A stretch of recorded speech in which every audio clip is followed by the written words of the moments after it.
Welcome to the Dance Studio Empire podcast business series.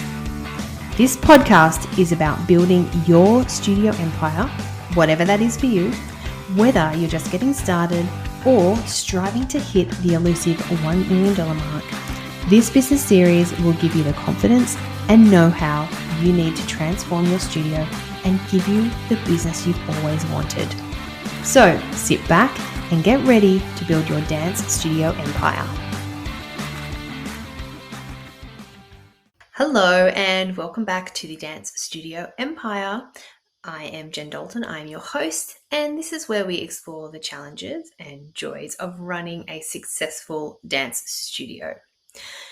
Today I am here to share my story about how I fell back in love with my studio after feeling really burnt out and disconnected. Now, to be honest, this has happened several times over my running of my studio. I believe that every 5 to 7 years, many studio owners just go through this period of you either have to step up to the next level or change what you're currently doing, things are getting stale, or this is where you start to stop loving what you're doing so much because, it becomes a bit monotonous, becomes a bit boring.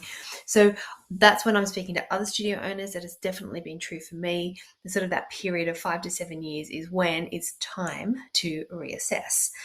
So I'm happy to say that I have continued to reassess and fall back in love with my studio.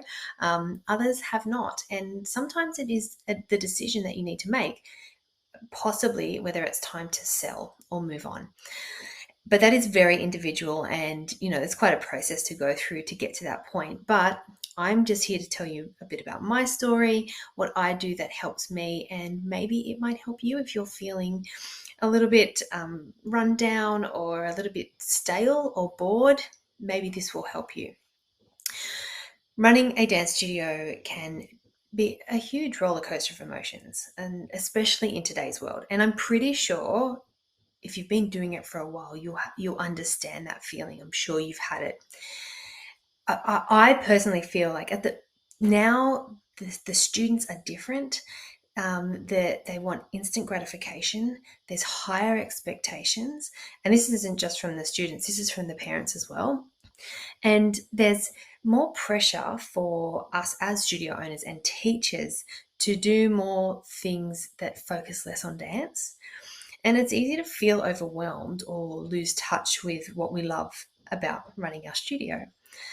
So an example would be I've noticed, and a lot of studio owners that I speak to have noticed, we are spending a lot more time having to manage behavior in the classroom. And it's been going like this for a while.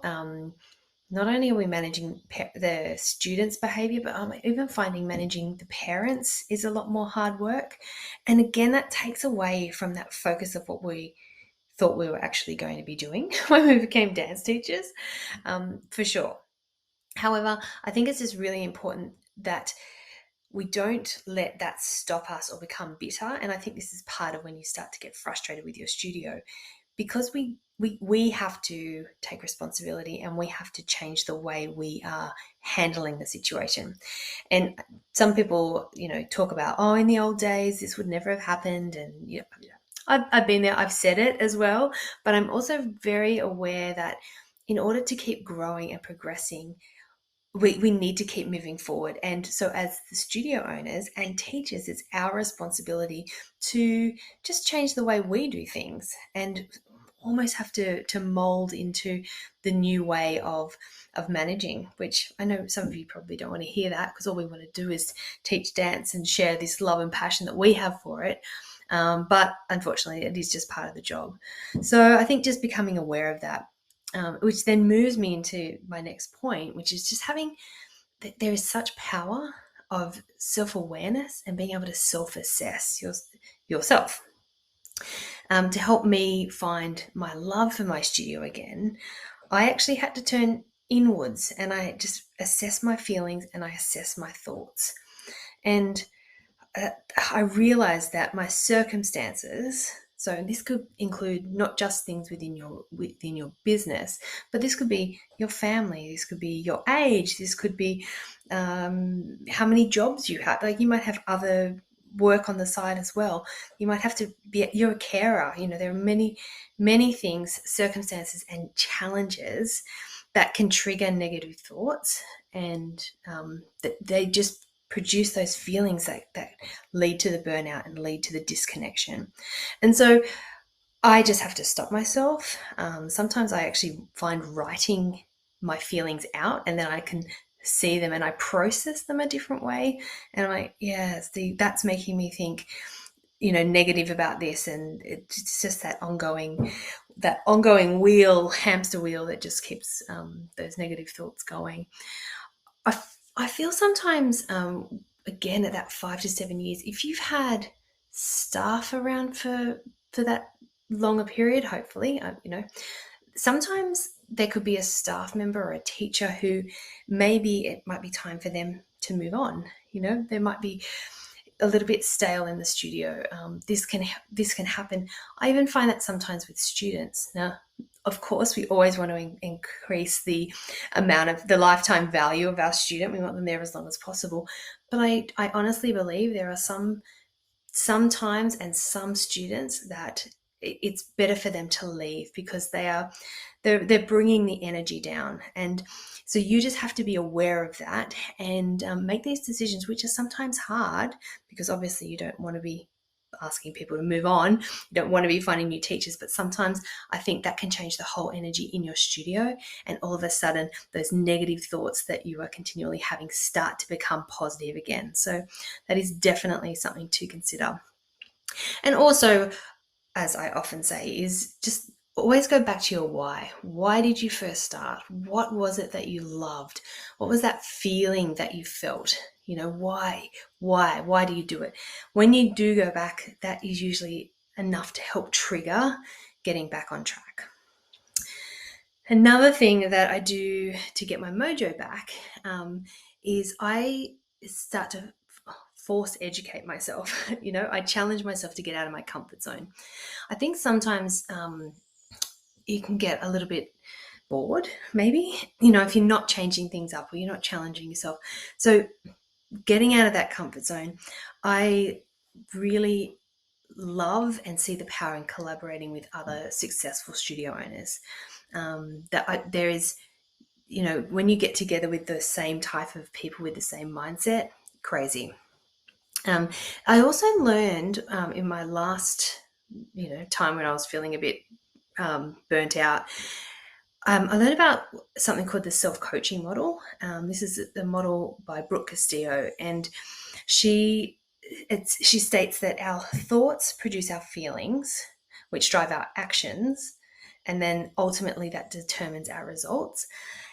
And when I got this concept, I found that I was able to sort of monitor my thoughts a lot better, and I could physically make changes by just with what I was thinking and feeling. So that was a really big, powerful thing for me. So that was sort of my latest learning, a couple of years ago. Very, very powerful. Like I just touched on, another thing that I find really helpful is surrounding yourself with like-minded people. And this is a concept that I learnt sort of later in my business journey. So probably for the last 10 to 12 years, I really understand what this means and the impact that this can have. I just make this effort to surround myself with these people. They help me refocus on my passion and drive for my studio. And hopefully in return, I do that for them as well. And this was actually part of the reason that I've started the Align Mastermind, which is our high level mastermind for those dance studio owners who are really ready to make that change.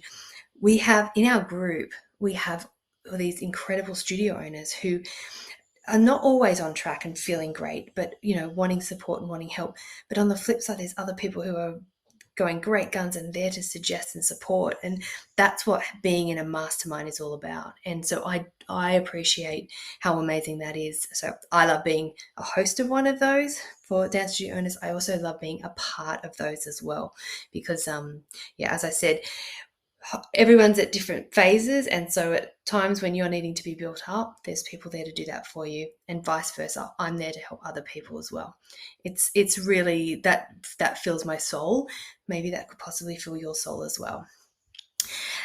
Next thing, getting back in the room and taking action. This can be hard, and actually sometimes going off topic a little bit, but when I'm at the gym, and so I'm going through a period where I'm a bit like at the moment, I'm so busy trying to get stuff done. I'm finding getting to the gym to be another chore. And then all of a sudden it's like, oh, okay, I haven't really been for a while. Now I'm too unfit to go to the gym. And, this cycle starts. Oh, I've got to get fit to go back to the gym. And that maybe you get it, maybe you don't. I don't know. But what I do in times like that is I just have to actually force myself to go back and just go. Even if I die in the class because I'm so puffed out and I'm sore for days after, that is just, I just have to literally book in my classes and I just have to go. And I feel like it's a little bit the same with the studio. Just getting back in the studio and starting to have those conversations again and focusing on my students and focusing on their needs. Chatting with my teachers. I mean, my teachers are so self-sufficient. They are really amazing. But there is that energy exchange when you're there, and it does help reignite the love. Well, it certainly has for me anyway. But it just also reminds me and gives me better understanding of how I can serve my students and my families. And sometimes, I'm in a position where I don't have to be there all the time, but sometimes it's just good to be there because it does remind you. It does remind me, like, yeah, that's right. And even so, at the moment, I work on Saturdays at the desk, and another great problem to have. We've got so many people that we need 3 people on the desk on a Saturday. But I was even thinking on Saturday, our families are just so beautiful. We have just the most beautiful parents coming through our door, and that does fill my soul. Otherwise, I'd be sitting at home in front of the computer working. So little things like that, it just reminds me. And even when you think back to COVID, when we were locked out, at first it might have been nice, not having to go and not having the parents coming into the studio. But then I did notice for myself that lack of energy, and via a screen, you just didn't have that same connection and rapport. So that's what, I do go back to that as well. So if you are feeling a bit burnt out or disconnected from your studio, I just encourage you, take a step back, assess your feelings, assess your thoughts. Surround yourself with like-minded people who can help you get your mojo back. It's not easy, but with the right mindset and just support system, you can fall back in love with your studio and continue to level up as a studio owner. And then maybe if you get to that point and it's like, I just don't think I want to do it anymore, you have to work through a checklist and work out whether it's time to move on. And that's a big, big decision.